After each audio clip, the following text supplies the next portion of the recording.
Okay, so in this video, I'm going to explain to you the 12 different VSEPR shapes that a molecule can form and the angles that will form between the bonds.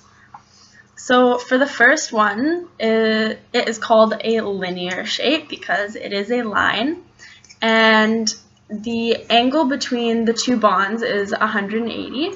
And again, this is the central atom, and these are the two surrounding atoms. The next molecule we have is the trigonoplanar. Trigonoplanar is called so because it has 3 points, making it trigonal, and if you go like this, it moves in a planar. So the angle between each of these bonds, between any two of the 3 bonds, will be 120 degrees. There is another shape that is based off of the trigonoplanar, and this is called the bent molecule. And it is called so because it looks like a line, but it's bent. So it will look like this, and there will be one pair of lone electrons on the top, and the 2 lone electrons have a stronger force, a stronger push on these 2 bonds, because bonds have electrons in them, than this bond did. So it will actually push harder on these 2 bonds, making the angle between these two a little less than 120 degrees. The next one we have is called the tetrahedral, and it is called so because tetra means 4. And so this is the central atom, and these are the 4 surrounding atoms. The angle that will form between each of these bonds will be roughly 109.5. So between any of these 2 bonds, the angle will be 109.5. The next one we have is the trigonal pyramidal, which is pretty much the tetrahedral, just with one of the bonds and electrons taken off. So it will look like this, and there will be the 2 lone electron pairs replacing the 1 bond and atom that you took off. So because of this, because the 2 electrons push harder than the bond, and they push harder than the bond what was there, the angle between any of these 2 bonds will be a little less than 109.5. Okay. The next one is called the trigonal pyramidal. This will be the trigonal bipyramidal, sorry. And so what is going on here is there's 2 axial atoms, and these 2 axial atoms are in a straight line. So the angle between these 2 bonds is 180.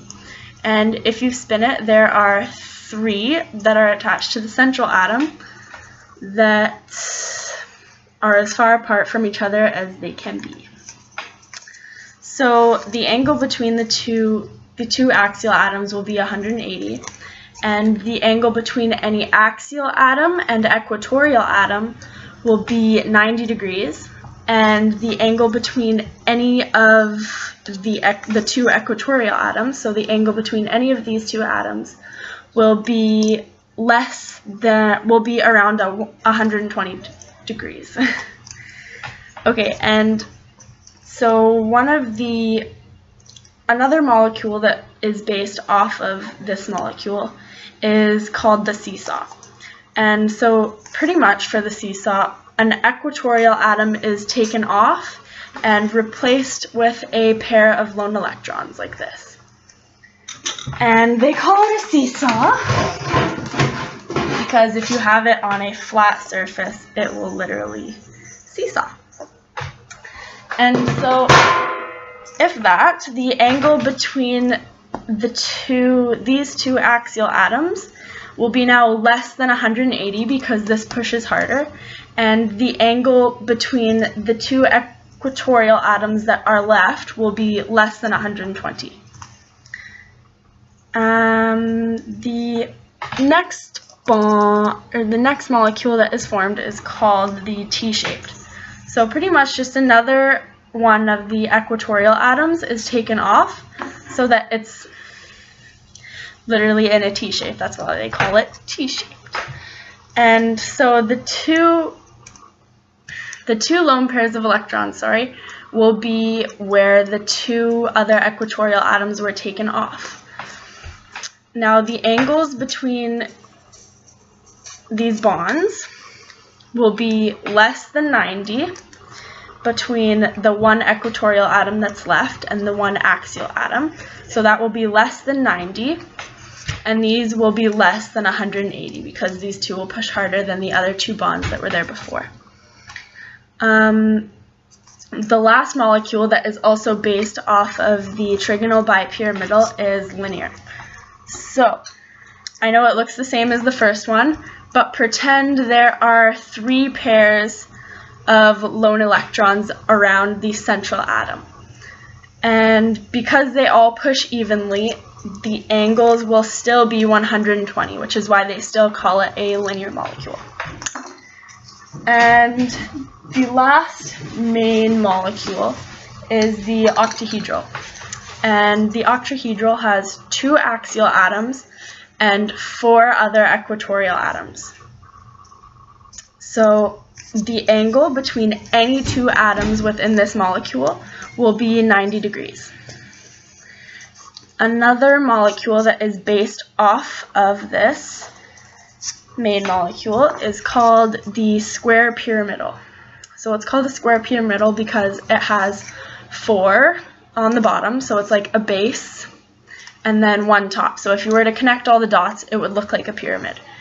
But replacing the bond and atom at the bottom will be, again, 1 pair of lone electrons, And the angle between any of these 2 bonds will now be less than 90 degrees.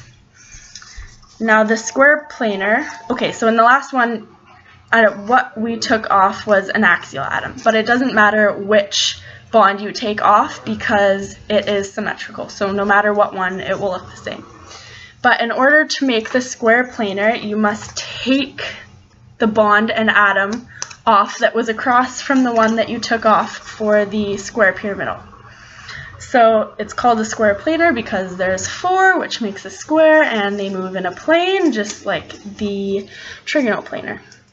So now because there is a pair of lone electrons on this side and a pair of lone electrons on this side, they push evenly against every single one of the bonds.